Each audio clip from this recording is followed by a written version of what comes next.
Much of Greece remained under Crete's domination until around the 15th century BC, at which point its inhabitants gained independence and established a series of powerful city-states of their own.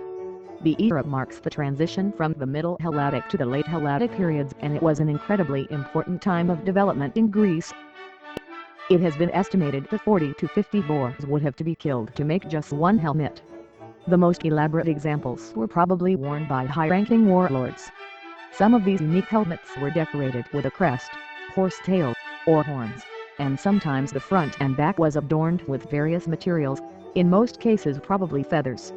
One example is in Book 10 of Homer's Iliad, when Odysseus was armed for a battle against the Trojans and Merians gives him a helmet made of leather with rows of white shiny tusks from a boar.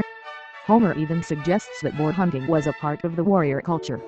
The fact that Homer knew about the existence of these pieces of equipment is astonishing, since this was almost 800 years before his time. A very clear image of a conical helmet, probably made with concentric bands of leather or other perishable material. Near Knossos, dated around 1500 BC. The helmet has cheek and neck guards but without crest or horse tail. A similar conical helmet made of bronze has been found in one of the warriors' graves near Knossos, dated around 1450 BC. This specimen has two large cheek guards probably stitched or riveted to the helmet and an upper pierced knot to hold a crest.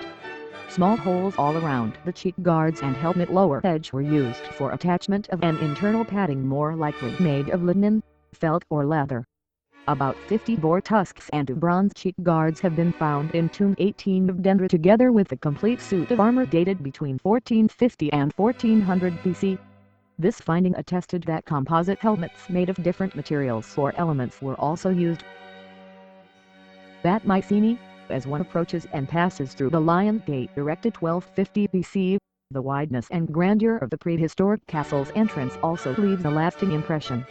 It is similarly from Homer that we first hear the name of Agamemnon, the ruler of Mycenae, who led his army to Troy. Founding legends for Mycenae relate it was ruled by two successive dynasties, Phocidies, Alopides, established respectively by the hero Perseus, and Atreus, two grandsons of an earlier regional dynasty, Acrisios. The treasury of Atreus, also known as the Tomb of Agamemnon, is the largest and the best preserved of the 9 tholos found in Mycenae. It was constructed during the Bronze Age, around 1250 BC. The doorway is 18 feet high, and tapered towards the top, which makes it appear even more impressive as you approach it.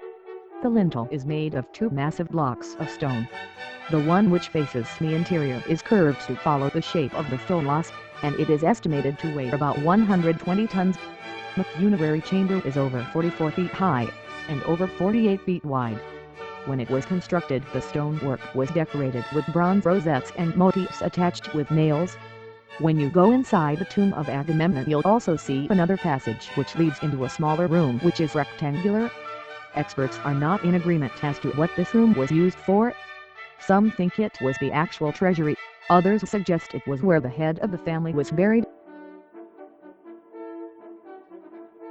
Lacedaemon became king and had by Sparta's son Amycus, and a daughter Eurydice. According to some, this daughter married King Acrisius of Argos, and gave birth to Danae, mother of Perseus, the founder of Mycenae. Lacedaemon called the inhabitants Lacedaemonians after himself, and having founded the city, he called it Sparta after his wife. The founder of what was to become Argos, the city of Pheroneus, is Pheroneus himself, son of the river god in Achus, and said to be the first man. Pheroneus was king of what later was named the Peloponnesus. Pheroneus' daughter Niobe, the first mortal woman whom Zeus loved, gave birth to Pheroneus' successor Argus, who called the Peloponnesus Argos after himself. The Greek tale of Jason and the Golden Fleece has been told for 3,000 years. The story is set a generation before the time of the Trojan War, around 1300 BC, but the first known written mention of it comes 6 centuries later, in the age of Homer. Cadmus is known as the first Greek hero. He was to found a new city. He was instructed to find a cow with the symbol of a half-moon on it, and follow it until it stopped to rest. In this spot, he was to build a new city. Having found the place where he was to build a new city, Cadmus decided to sacrifice the cow to Athena, the goddess of heroic endeavor. Cadmus was the mythical founder of Thebes and the progenitor of the royal line, being the first king of Thebes as well. Laius, Oedipus' biological father, was from the Theban royal line, as well, making him a descendant of Cadmus, as Laius was the son of Lampedocus, who was the son of Polydorus, the son and eventual successor of Cadmus. Therefore Cadmus was Oedipus' great-great-grandfather.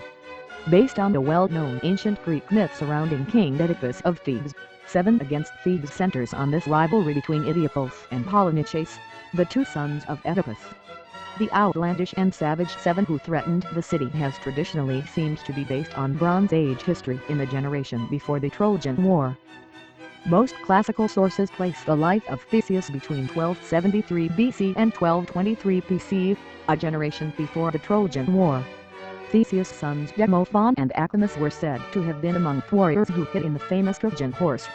On the death of the last king, Codrus, in BC 1068, the headship of the state for life was bestowed on his son Medon and his descendants under the title of Archon.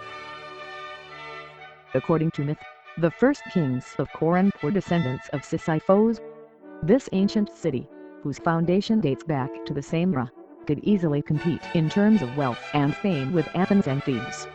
Before the 6th century BC, Corinth was known for exports and black-figured vases. Bellerophon was one of the most celebrated heroes of myth. He was a son of the god Poseidon and Eurydice, wife of King Glaucus of Corinth. The Chimera, offspring of Typhon and Echidna, was a monster which had for part of a lion, the tail of a dragon, and its third and middle head that belched fire was that of a goat. The Chimera was reared by Mesidarus. This creature devastated the country and harried the cattle because it had the power of 3 beasts. Bellerophon mounted his winged horse Pegasus and shot the Chimera from height. Bellerophon himself grew insolent and proud because he possessed the winged horse, and he tried to ride up to Olympus, for though he was mortal, he wanted to mingle in the assemblage of the gods. But the divine horse rebelled against this bold ambition, reared in the air, and threw his human rider down to earth. Bellerophon's high fortune made him so overweening that he wished to mount to heaven on Pegasus, but Zeus drove the horse wild with a gadfly, and Bellerophon fell and came to a miserable end. He was honored as a hero in Corinth, an enclosure being consecrated to him in the cypress grove of Craton. Ancient smiths had discovered that by adding other metals, primarily tin, to copper in just the right proportion, they were able to create an alloy that better suited their needs. Bronze proved to be a much more durable and workable metal and became the alloy of choice for all manner of goods. Bronze is an alloy typically composed of 90% copper and 10% tin, and, because it has a lower melting point than pure copper, it will stay liquid longer when filling the mold. It also produces a better casting than pure copper and has superior tensile strength. The metalworks were usually not in the large settlements but in remote locations, presumably because the function of the kilns demanded special environmental conditions. It is estimated that the bronze workers of the kingdom of Pylos were almost 400. Through analysis of metal hoards and the tools found within the assemblages from the late 13th or early 12th century BC Mycenae, there may be represented either palatial stock within the citadel or a remnant of the metalworks. The primary use for their metalworking techniques was to make weapons and armor for combat.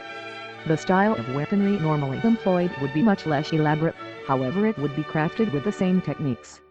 In Greece, the tradition of decorated armor reaches back into the Bronze Age. Although the plain examples of classical Greek armor often possess a superb sculptural beauty, many specimens, especially helmets, were frequently also decorated with engraving and embossing.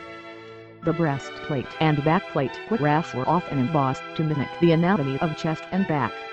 Many helmets are engraved with simple geometric patterns along the edges, but some are further embossed with geometric or figurative decoration.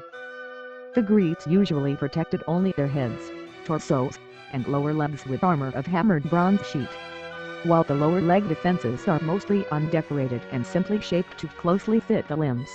Another pair of similar greaves have been found in the Tomb 3 at Ports Carpolo, dated 12th century BC, near the border between Achaia and Elis. The greaves have been found together: the sword, a spearhead, dagger and bronze bands, part of a Tyroline headdress.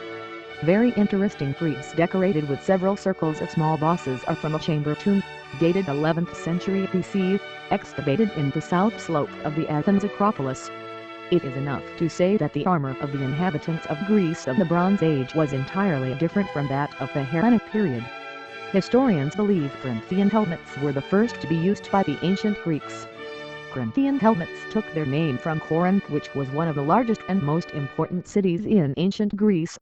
It was a complete metal casing of the head and neck, open only in front of the eyes and mouth. The nose was protected by a vertical strip which was left between the eyes, and the rest of the face was covered as by a mask. The nasal and cheek pieces are shaped and curved. The crown is distinguished from the lower part. The neck has a natural contour, and is set off from the rest of the helmet by a notch on each side of the bottom rim. The helmets were usually made of brass or bronze. The most basic helmet featured a band across the forehead coming down around the temple and down to a point just below the jaw called the cheek guard. There was a guard that extended from the middle of the forehead to cover the wearer's nose, and the back of the helmet came down to collar level to protect the neck of the soldier. Later designs of the helmet would show a much more open design, and eventually a rounded helmet,